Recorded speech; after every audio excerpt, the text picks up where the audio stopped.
Hello students, welcome to our channel Deep chemistry.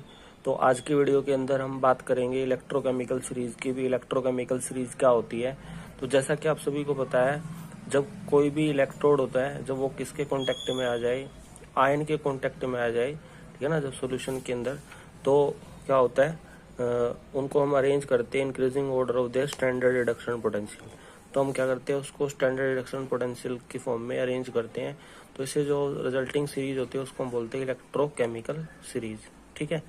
अब जैसा कि आपको दिख रहा है इलेक्ट्रोकेमिकल सीरीज में, जैसा आप क्या करोगे, जब नेगेटिव स्टैंडर्ड रिडक्शन पोटेंशियल से पॉजिटिव की तरफ मूव करोगे, तो जब हम पॉजिटिव की तरफ बढ़ते हैं ना, तो वो यहाँ क्या होता है, स्ट्रॉन्ग ऑक्सीडाइजिंग एजेंट, जो ऑक्सीडाइजिंग एजेंट्स जो होता है ना, उसका नेचर इंक्रीज हो जाता है। मतलब जो जिनका एसआरपी वैल्यू पॉजिटिव होगा वो अच्छे कैथोड के रूप में काम करेंगे, और जिनका एसआरपी वैल्यू नेगेटिव होगा, यानी जो नीचे की तरफ, आप जैसे जैसे नीचे की तरफ आते हो तो एसआरपी वैल्यू क्या हो जाती है, नेगेटिव हो जाती है, यानी स्टैंडर्ड रिडक्शन पोटेंशियल डिक्रीज हो जाता है।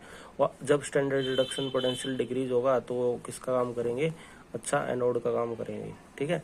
यानी जिसकी एसआरपी वैल्यू नेगेटिव होगी वो अच्छे क्या होंगे, अच्छे रिड्यूसिंग एजेंट होंगे, और जिनकी एसआरपी वैल्यू पॉजिटिव होगी वो अच्छे ऑक्सीडाइजिंग एजेंट होंगे। तो यानी जो हमें पता भी होता है, अभी जो लिथियम होता है डाउन द सीरीज के अंदर, वो सब उसकी एसआरपी वैल्यू नेगेटिव होती है, मतलब अगर वो क्या है, एक अच्छा रिड्यूसिंग एजेंट है। ठीक है। और फ्लोरीन जो है वो एक अच्छा ऑक्सीडाइजिंग एजेंट है, क्योंकि इसकी एसआरपी वैल्यू क्या है, पॉजिटिव है। ठीक है।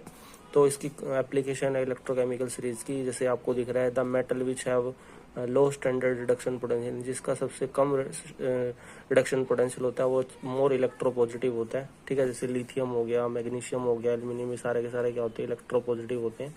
The metal which have low SRP value are highly reactive, और ये हाईली रिएक्टिव भी होते हैं जिनका एसआरपी वैल्यू क्या होता है, लो।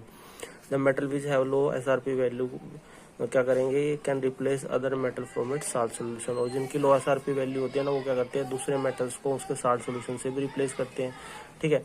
और metal which have low SRP value, वो अच्छे रिड्यूसिंग एजेंट्स भी होते हैं। तो ये सारी कैरेक्टरिस्टिक्स इसकी होती है जिनकी जो लो एसआरपी वैल्यू होती है, यानी जनरली मेटल्स की बात हम कर रहे हैं। ठीक है।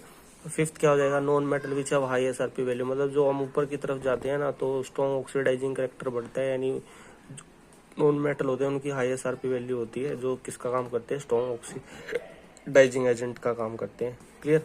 और metal which have low SRP value, their oxide are thermally stable, और उनके ऑक्साइड्स क्या होते हैं, थर्मली स्टेबल भी होते हैं। Metal which have high SRP value, their oxide is thermally unstable, मतलब जो नॉन मेटल ऑक्साइड्स होंगे वो क्या होंगे, थर्मली अनस्टेबल होंगे, और जो मेटल ऑक्साइड्स होते हैं वो थर्मली स्टेबल होते हैं। और सबसे इंपॉर्टेंट